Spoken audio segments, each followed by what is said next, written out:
हाँ, मैं कीर्ति डोंगरे, महाराष्ट्र महिला अध्यक्ष, ऑल इंडिया मजलिस इत्तेहादुल मुस्लिमीन के। आपने इस मोर्चे में आपका क्या सहयोग है?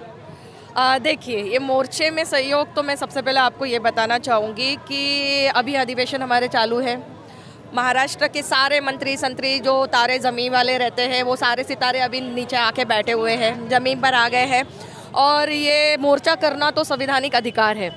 और ये जो ऑल इंडिया मजलिस इत्तेहादुल मुस्लिमीन की तरफ से जो मोर्चा हुआ है, ये वो मोर्चा है कि पिछले सेशन में भी एक मोर्चा हुआ था जिसमें ताजबाग में जो झोपड़पट्टी है उसको मालिकाना अधिकार मिलना चाहिए, उसके लिए हुआ था। और उस वक्त क्या कि उन्होंने आश्वासन दिया, मतलब प्रशासन में बैठने वाले लोग क्या करते हैं, आश्वासन देते हैं आपको, हाँ हाँ हम कर देंगे। 1 साल बीत गया, अभी तक नहीं हुआ। यस, तो 1 साल होने के बाद में जब आपका लिस्ट में नाम आ गया है तो इतनी देरी क्यों लग रही है?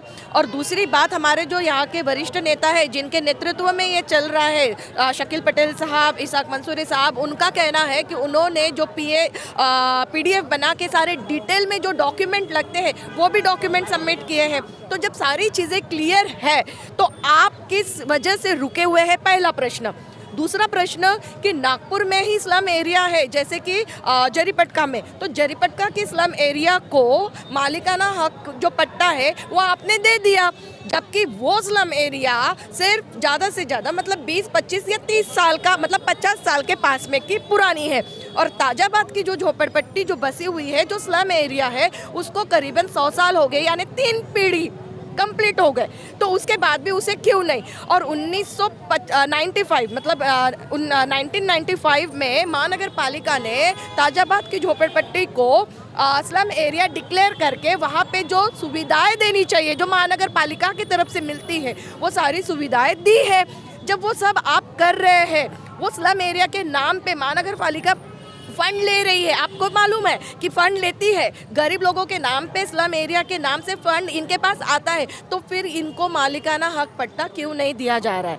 और हमारा ये मोर्चा, ये जो आंदोलन है, ये तब तक चलेगा जब तक ये अपने दिए हुए निर्णय पे जो आश्वासन उन्होंने पिछले सेशन में दिया है उसको जब तक ये अमल बजावनी नहीं करते, जब तक उसको हाँ करके डॉक्यूमेंटेड नहीं करते हैं, तब तक हम ये मोर्चा करते रहेंगे। ऑल इंडिया मजलिस इत्तेहादुल मुस्लिमीन के हमारे MLA साहब वहाँ पर गए हैं, हमारे वरिष्ठ अधिकारी आके सब अभी अंदर सेशन हाउस में गए हुए हैं। अब हमें पता चलेगा कि क्या होता है, और हम तब तक तो ये संघर्ष, आप देख सकते हैं कितने बड़ी तादाद में लोग यहाँ मौजूद हैं अपने मालिकाना हक पट्टे के लिए, तो हम ये संघर्ष हमारा जारी रहेगा। जैसे 2 दिन तक अभी अधिवेशन है, खत्म हो जाने के बाद का क्या होगा मोर्चे का, आपने क्या सोचा है? अगर आप अभी स्टार्टिंग से होंगे यहाँ पे, तो हमारे जितने वरिष्ठ नेता हैं इन्होंने क्या कहा है कि ये अभी हमारे जो मुफ्ती साहब थे, जो हमारे MLA है ऑल इंडिया मजलिस इत्तेहादुल मुस्लिमीन के मालेगांव के, तो उन्होंने क्या कहा कि अब हम यहाँ तो बात करेंगे, पिछले बार भी किया, इस बार भी करेंगे, पर ये बात यही ख़त्म ना होते हुए हम अपना मुंबई में भी मंत्रालय में ये सारी बातें वो बोलेंगे। तो ये तो चलते रहेगा। देखो, प्रश्न उत्तर तो हमेशा चलेगा। हमने कहा कि हम तब तक संघर्ष करेंगे जब तक ये अपने निर्णय पे, जब तक ये अमल बजावनी नहीं करते, जब तक मालिकाना पट्टा नहीं मिलेगा तब तक ये संघर्ष करेंगे। कुछ ये अभी लड़े बगैर हम कुछ नहीं ले सक रहे। अभी की जो सरकार है तो वो सब महिलाओं को सबको रोड पे ला रही, और क्या बोलते अपना एहतजाज हम कर रहे घरों पे, क्या बोलते हम घर से बेघर होने वाले हैं तो हम सड़कों पे आ गए। अगर हमारी बात नहीं सुनेंगे तो हम यहाँ से नहीं उठेंगे।